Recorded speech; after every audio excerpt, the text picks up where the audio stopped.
It didn't take long for the protagonist to tell his family he had been suspended from school. His sister shook him angrily, demanding to know how something like that could have happened. They could hardly believe he was capable of getting into something like that. Normally, Gangu would never get involved in a fight, but that's exactly what happened. Even his mother was shocked that Gangu had actually ended up fighting someone. Even more surprised, his sister shook him again after hearing that Gangu had fought not just once, but with several others. He asked her to let go of him. That was why their mother had been called to school. Gangu almost felt dizzy, but his sister was observant. She noticed he had not only grown taller, but had also built some muscle and looked stronger. She wondered if he had always been like that. She had never noticed him training before. Gang decided to go to his room to rest for a while and walked away from her. He was exhausted and his head was a mess after the earlier fight. Suddenly, he was hit in the head with a roll of toilet paper. That annoyed him, as his sister's attitude had been unbearable lately. She yelled that Gang was ignoring the fact that he was causing problems for his mother. He had gone to school after fighting and hadn't even tried to explain himself. Gangu realized she was upset because he hadn't tried to apologize to his mother. His mother looked tired, sighing as she asked her daughter to stop. Even so, all Gang could say was that he had no choice. He walked away grumbling that they were always bothering him. His sister was a little shocked by his reaction. He was being really rebellious. Besides, she would never be able to understand him if he kept refusing to talk to her. Even Gang was frustrated because they didn't know anything about what had really happened. He was irritated because the pressure from the game was making him act that way. Cyan, the protagonist, lay down to try to rest a bit. Gangu knew he had no right to be angry at them for that. He understood where their questions were coming from, even if they bothered him. But he didn't even know what to do anymore. They wouldn't believe him if he told them about the game. He had been so stressed lately from the game that he felt like he was going to lose his mind. Suddenly, Gang received a new notification from Real World Mobile. On the screen, Ra appeared, greeting the protagonist after a while. She praised him for completing all his daily missions so far without failing. Still, Gang replied that anyone could do the missions with such bad penalties. Ra said he seemed determined to keep playing and explain more details about the game. He could review the rules on the explanation screen. The first thing every real-world mobile player had to know was this: he could invite up to 3 other people to play with him. Gang was caught off guard, but Rag kept explaining. The person who received the invitation could choose whether to accept it or not. After that, they would become a real-world mobile player, which surprised him. The second important rule was that the maximum number of users was 100. Once that number was reached, no more players could be invited. If a player left or was eliminated, a new one could be added. Gang realized there really was a limit, which explained the screen he had seen before. After all, he had been player number 96 when he joined. The assistant continued, saying they could always check the total number of players. They could also notice that Real World Mobile was only available in that country. In other words, all participants in the game were Korean, and there would be no others. Now, the final rule was about how they could leave the game. Daniel grew curious about that, and Rag explained that normally there were between 1 and 5 daily missions. He would have a total of 20 life points, and the game would end once all were lost. Failing a mission would result in losing 1 life point. That meant he'd have to accumulate about 20 penalties before being expelled. The end of the game also meant the end of his life as a player, and he could simply leave the game whenever he wanted. That finally concluded the explanation of the rules. Rap finished and said goodbye. Gangu realized that, in theory, he could leave the game anytime he wanted. But then, Rad decided to take the opportunity to offer him a new mission. He had to run 10 laps around the school field before the end of the day. Completing the mission would earn him a total of $76 in his account. If he failed, one of his greatest treasures would be destroyed. The character got irritated by that because Ras simply said it and left without any further explanation. The protagonist was still thinking about the fact that he could leave the game whenever he wanted. Even so, he decided to go out and run, as the mission required. He didn't intend to give up so easily. He needed to finish the game at any cost. Normally, his own rule was to complete any game he started, no matter how difficult it was. Genga wondered how it would end, as if it were even possible to finish that stupid game or lose to something like that. But there were good things happening too. He was growing, getting taller and stronger. Little by little, Gangu began to gain more confidence in himself. As the protagonist ran, Dong and his friend watched. That Damotaku wasn't such a loser after all. He kept running like an idiot.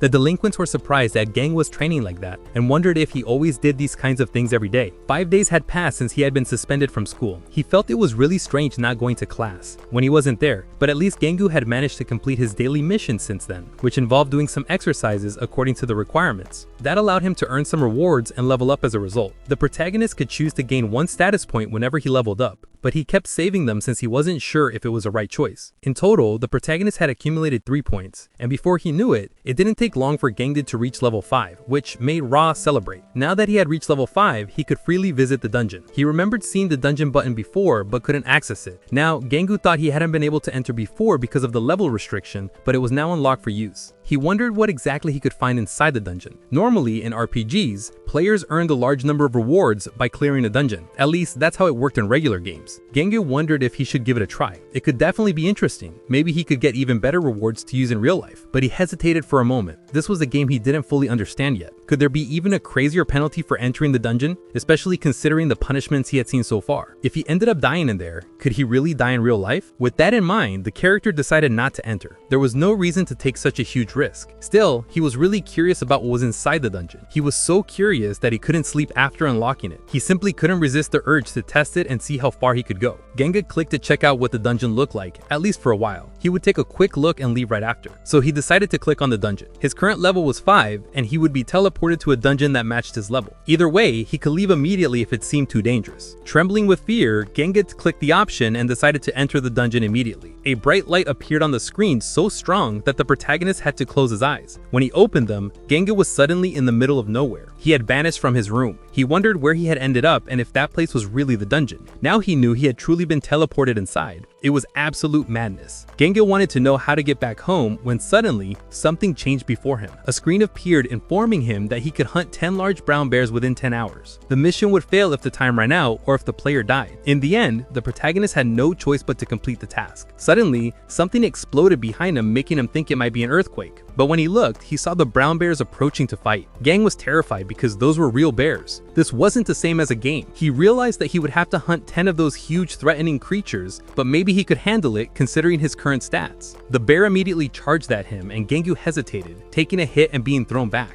It really hurt. He thought that no matter how strong he was, in the end, a bear would always be stronger than a human. If it weren't for the extra point he had added to his strength, he'd already be dead. Thinking about that, he remembered that he still had those 4 points he had been saving. This was a perfect opportunity to decide exactly how to use them. His body was still struggling to move after the blow he had taken earlier. The bears were still charging furiously towards the protagonist. Since Gang was now at the brink of death, he had to fight with everything he had to win. 1 point in dexterity and the other 2 in strength. That was his choice. By a very narrow margin, he managed to block the full attack coming at him. It was close, but at least the protagonist survived. He adjusted his stats just before things got too dangerous. The bear was ready to end his life with a single strike, but now things were different. He could fight back, even if it seemed insane to try something like that. He grew stronger with just 1 more point in strength. Now that he added 2 more, it should definitely be possible. Gang was surprised to notice that his movements also felt much lighter. He practically soared when he jumped. That was because he had increased his strength stat. After muttering an apology, he threw the bear away as if it were made of paper. They were trying to kill him, so he had no other choice at that moment. But another bear was still rushing toward him in rage. He still had 9 more to defeat, and he had only taken down 1. Thus began the new battle between him and the bears, taking hits and then striking back. It sent him flying each time. Even after boosting his stats, it still hurt to be attacked. Gang had to make sure he didn't lower his guard while taking them down. Facing them all at once would be difficult, so he had to find a way to win. Determined, he ran across the terrain to make the bears chase him. As expected, they all had different builds and speeds. Because of that, they started spreading apart. This allowed Gang to kick the second bear away. The third, fourth, and fifth were also defeated right after. When it was over, all 10 bears were down, leaving him completely exhausted. He had never moved so much in his life before. It was the first time he seriously thought he might die in the middle of it all, but at least he survived. The mission was a success, and now the game even asked if he wanted to return to the real world. Of course he wanted to go home quickly, so he pressed the accept button. It didn't take long for Gang to return to his room, which was a real relief. What truly surprised him was that the pain caused by the bears had started to fade. When he picked up his phone, Rock congratulated him for finishing the dungeon cleanup. Now, he could enter the dungeon once a day and receive new rewards. That day's reward was a level up and a wooden staff. Ross said he would have the chance to upgrade his weapon set after clearing the dungeon. The item couldn't be used in real life, only inside the dungeons. After that, she said goodbye to the protagonist, promising to return later to talk about another mission. Gangnan saw that a new mission had appeared on his phone screen. This time, he had to make new allies and find other mobile real-world players. That was complicated for Gangu, since he didn't even have friends in real life. It would be impossible to make friends who also played this game. For the first time, he was ready to give up on a mission and leave it aside. That was because there didn't seem to be any direct penalty for not completing it, although he could gain experience by making allies. During dinner, his family had to keep calling Gangu to snap him out of his thoughts. They wanted to know what was wrong since he was so distracted and ignoring his mother. He was caught off guard, and his mother asked if he was planning to go back to school. After all, his suspension would end the next day, and Gang hadn't even remembered that. He chuckled a bit. There was nothing to prepare. care. He would just go back to school. That surprised his mother since she never expected such an answer. Lately,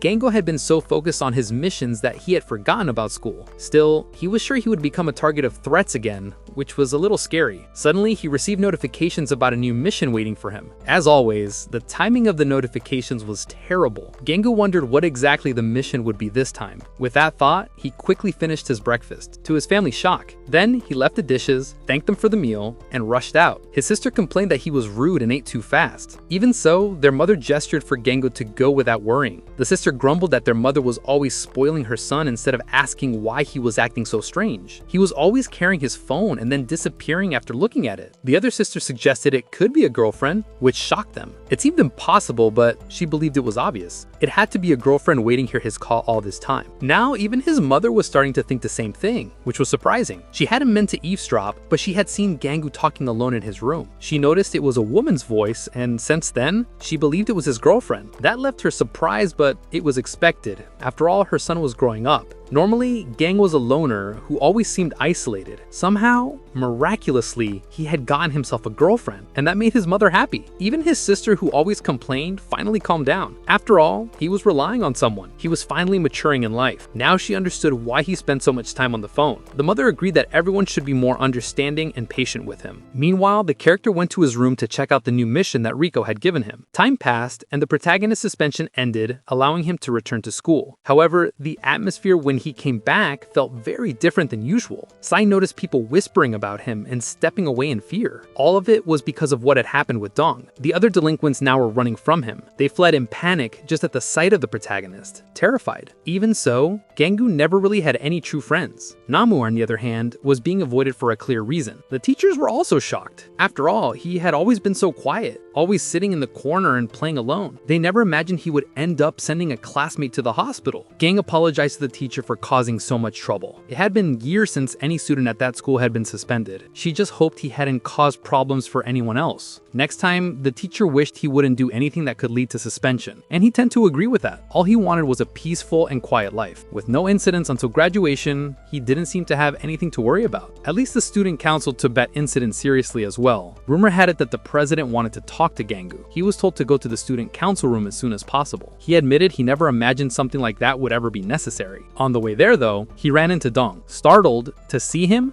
Gangu froze, but Dong simply asked how he was doing. He could have never imagined being defeated by an attack like that. In fact, he had never lost a fight in his life, not even against upperclassmen or guys from other schools. Gangu laughed nervously, asking if he had at least improved after that attack. The truth is, Dong had never thought he'd be humiliated in front of his friends. He was so furious that he kicked Gangu in the face, but Gangu didn't even move an inch. That shocked Dong, who couldn't understand what kind of person he was. Gangu laughed nervously again, pretending not to know what he was talking about. But Dong was stunned by how shamelessly he acted. Obviously, a normal person wouldn't take a kick in the face and remain standing. Still pretending, the protagonist said he needed to go to the student council and ran off, apologizing as he left the other behind. Dong was furious. He realized there was no way he'd be rid of him until graduation. Heading toward the student council room, the president was already waiting for him. Sheem, the president of the student council and one of the players of Real World Mobile, was expecting Gang's arrival so they could talk. After running for a bit, Gangu looked back to see if he had stopped being followed. Thinking about it, Real World Mobile really was an incredible game. He had practically become superhuman after leveling up and earning points. Then, he remembered that he was supposed to go to the student council room this time. Meanwhile, the delinquents were walking around talking about Gang. They had no idea he planned to come back to school so soon. They couldn't even imagine that a guy like him could fight like that. They were just hoping Gangu wouldn't come after them for revenge.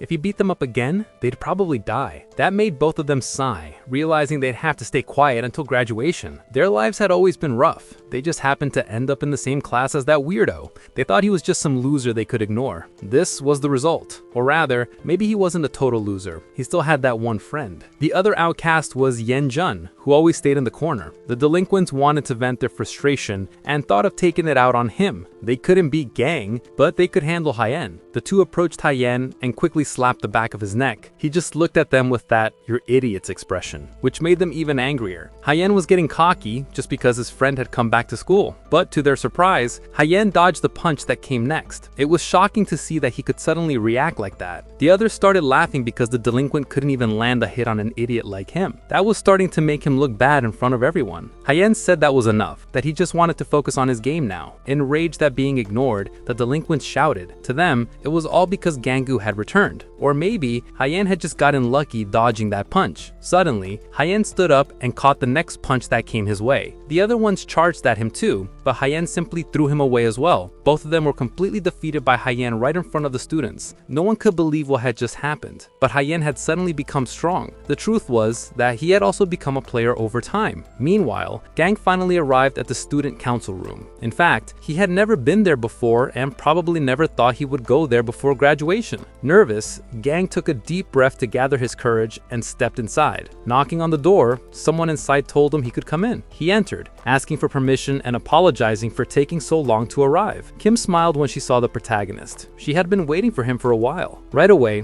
Gangu apologized for causing that incident earlier. He promised he would make sure not to cause any more trouble until graduation. She was surprised because that wasn't why she had called him there. She just wanted to confirm something. So Kim asked if he was a real-world mobile player. That caught him off guard. Gangu asked what she was talking about, but Kim replied that she had a good intuition for this kind of thing. She could tell right away when someone was a player. Real-world mobile was the only explanation for the strength he had now. Gangu stammered, saying he didn't know anything about that, which made her laugh. After all, it looked like he was trying to hide it. At that point, there was no point in pretending anymore. Kim suddenly pushed Gangu against the wall in a rather intimidating way. While saying she was also a player, he quickly jumped aside to dodge her. It was shocking to see that a girl with such brute strength. She was clearly having fun, and at the same time, Kim was also surprised. She hadn't expected to meet another player at school. Gangu also never thought he'd meet someone like her, especially someone that strong. Thinking about that, he remembered his mission to make allies. When he stopped, the protagonist took out his phone to check the mission. But suddenly, he saw it marked as completed for some reason. Even though he had never added a friend before, Gangu was confused. Kim asked what had happened. He stopped mid-sentence, unable to explain, until he saw that Hyen was listed as his friend. Then Ra appeared, congratulating him for completing the mission. As promised, a large amount of experience was given as a reward. That way, he leveled up and reached level 8, which left him surprised. Kim asked what exactly he was doing to look so distracted. She wanted to receive a friend request notification, and Gangu asked how he could add her as a friend. Then Kim explained that it worked just like a social network, SNS. If someone was in his contacts, Real World would automatically add them as a friend in the game. He handed his phone to the president so she could do it herself. Gangu wondered when his friend Hyen had become a player. Even though that other game store had closed, it still felt strange. However, suddenly, she saw Kim move away and open the window. Out of nowhere, she simply threw his phone outside, leaving him in shock. The protagonist panicked, asking why she was doing that. Now he couldn't even see his missions if the phone was broken, much less the penalties. Or at least, that's what Kim made him believe, since she hadn't actually thrown the phone away. Gangu was irritated, thinking it was far from funny since she was toying with his heart.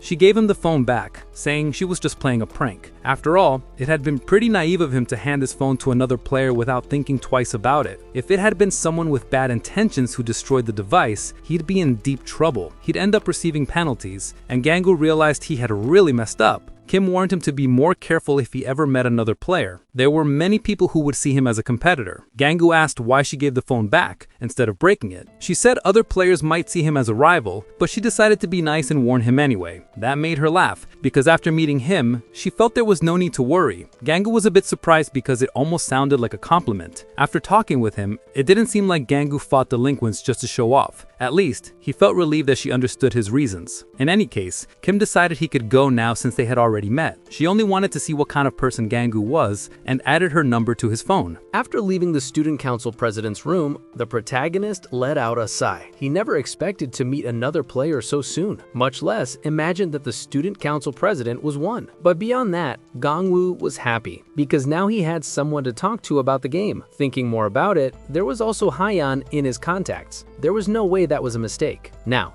Gangwoo wanted to find his friend and ask him about it. Suddenly, he heard people shouting while watching something from the window. When he went to look, he saw Hyen defeating 2 delinquents. They were charging at Hyen, but he easily took them down. Everyone looked terrified. He seemed like a monster, knocking them down one by one. After dealing with all the delinquents by himself, everyone wondered what was going on. Hyen didn't seem human to have that much strength in his fists. He said it was because they called him a loser otaku and a loner. It seemed like it was their fault for underestimating others. It must have felt good for them to be beaten by a loser otaku like him now. The delinquents were suffering to the point of tears, and everyone else just watched in shock. Gongwoo stood there observing, hearing the students beg him to stop. The protagonist didn't know what level Hyeon was or how many stars he had, but he remembered that when he was level 1, he had only managed to mark a tree by himself. A real-world player using his powers against the normal person could actually kill them, but Hyeon didn't care about any of that. He just kept pushing the delinquents down and repeatedly asking if they were having fun with this. The delinquents kept crying and cursing at him, pretending to be tough just because he had gotten a bit stronger than normal. They even said they might go after his mother after all this, which only made Hyeon angrier, hitting them even harder. Suddenly, the one who stepped in to stop everything was Gongwoo. He wanted to know what his friend was doing, since this way he could end up killing someone. The other students were still in shock because he had jumped from a high floor. Everyone watched the scene in disbelief. Even Hyeon wanted to know if Gongwoo really had jumped from above. Gongwoo replied that they could talk about that later, since there was something more important at the moment. After all, it was clear that Hyeon was trying to kill the delinquents by acting like that. He should have known that beating them like this wouldn't just result in a few bruises. Hyeon then asked if Gu really wanted to protect that trash. After all, it was Gongwoo himself who had sent one of them to the hospital, and Gongwoo laughed because he really hadn't meant to do that. Even so, Hyeon thought that if Gon could take revenge on the delinquents, then he had the right to do the same. Ridiculous. Not to mention that Gongwoo had only been threatened for one day, while Hyeon had been threatened his whole life and humiliated in front of everyone. That's when Gongwoo explained that, in truth, he had never done that on purpose. He just couldn't control his powers properly, and didn't realize how frightening they were. Even so, Yen told him to get out of the way, because he was interfering. Hyeon wanted revenge, but grew even angrier at those words. Gongwoo insisted that he stop since he was going too far. Hyeon should have known how much he had suffered at the hands of those guys. That's why he said he'd take the chance to kill them with his own hands. He kicked them without caring about anything, not even the consequences. It didn't take long for Gong to step in and put himself in front to protect the delinquent. Hyeon asked what that ADL was doing, getting in his way, while Gongwoo kept insisting for his friend to calm down and at least listen. If Hyeon ended up taking that guy's life, he'd only get into even more trouble than before. That made Hyeon furious because he believed Gongwoo would never understand the pain he went through at the hands of those guys. To him, Gongwoo had only watched while he was beaten every day, so he said it was his right to take revenge. Even if Gongwoo called himself a friend, he had never helped him. That's why he considered him a real hypocrite and then kicked him away. The protagonist stood up even after all that, while Hyeon still wanted to keep beating up the delinquents. Even though they were unconscious, he intended to finish them off. To Hyeon, they should reflect on their sins and live a good life in the afterlife. Gongwoo charged at his friend trying to punch him, but Hyeon dodged. He knew his friend wasn't himself at that moment, so Gongwoo threw the unconscious delinquent over the other and told him to run away. As soon as the delinquents fled, Hyeon turned towards the protagonist. The two began trading blows, with Hyeon asking if he didn't understand. Of all people, it should have been Gongwoo who understood his anger, yet he was still getting in the way. The protagonist replied that he did understand, but needed him to calm down. At least they should talk before acting. Hyeon ignored his words and kept charging furiously at Gongwoo. The other students just watched and recorded the scene, amazed. They didn't understand what was going on between those two, who were fighting so fiercely. They almost looked like professional fighters causing that much destruction. Even Daeon showed up to see what was happening in the courtyard and was shocked to realize that Gongwoo was fighting again. He was even more stunned when he saw that Gongwoo was fighting Hyeon. Gongwoo threw his friend away, leaving Dawn unable to believe what he was seeing. Suddenly, Kim appeared ordering them to stop immediately. If they kept causing trouble for the school, she would kill them both. Hyeon asked who she was, but warned that if she interfered, she'd end up getting hurt. That irritated Kim, since that wasn't how one should speak to their superior. He simply told her to disappear because she was meddling in his life. Kim was surprised that a boy like him would act that way towards her. Gangwoo asked him to calm down since she was the student council president. That made Hyeon grumble because it was obvious she just wanted to boss everyone around. But it seemed Hyeon was the type who always felt threatened. Her comments only made him angrier. Then Kim mentioned that he was just seeking revenge. Now that he had power, he was showing exactly what kind of person he really was, and that only gave her a headache. Someone like him was called a real-world mobile. That left Ha-young surprised because she knew about the game, but she took advantage of the moment to rush forward and land a strong kick on him. They could still hear Ha-young, but she quickly made sure he was silenced. Gang ran to check if his friend was okay, but he had fainted along the way. Kim told him to take Ha-young to the infirmary and make sure he didn't cause more trouble. Gang-woo agreed, hearing her add that the two of them should go to the council room after lunch. A little later, the protagonist took his friend to the infirmary to be treated. The whole situation was ridiculous. Gang-woo never thought something like that could happen. He had only been added to the friend list not long ago, so the protagonist figured Ha-young must have become a player recently.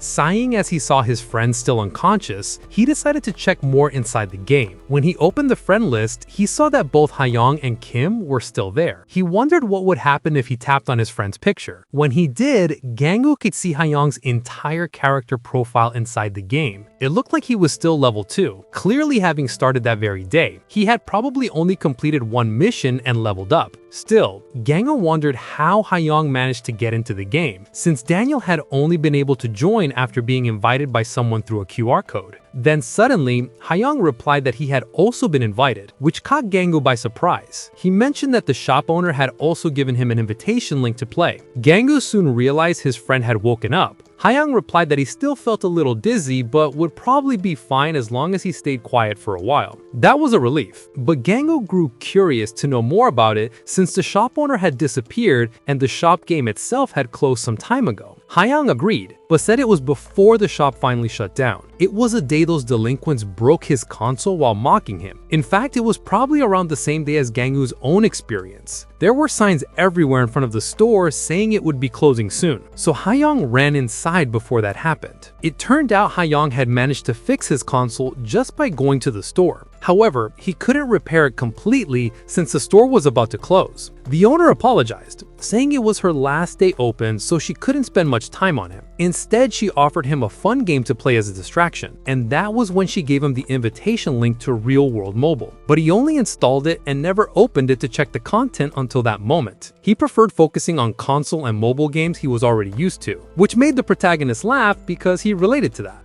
Still, he didn't think it was right for Ha-young to try to kill the delinquents over it, which made Ha-young protest since his friend was scolding him again after everything he had gone through. Still, Gang-woo knew he was going too far, to the point of almost taking their lives. That could cause serious problems and get him imprisoned for life. Ha-young shot back that he was in control the whole time. People didn't die just from that. Besides, it was Gang-woo who first started trying to take revenge on others. The protagonist quickly tried to explain that it was all a misunderstanding. Even so, Ha-young found it a bit unfair that he was being so hypocritical. It didn't take long before a new voice appeared, calling the losers in the middle of their heated conversation. It was De-young, who showed up saying they seemed to be having a lot of fun. Ha-young laughed because it was the perfect chance to settle some unfinished business. But De-young said they should leave that for later because he wanted to talk to both of them about something else. He wanted to know exactly what that so-called real world everyone was talking about really was. Gang-woo realized he must have overheard their conversation all that time. Still, the two decided to ignore their issues and change the subject. Gang-woo kept laughing and focusing on Ha-young because it was more important for him to feel better.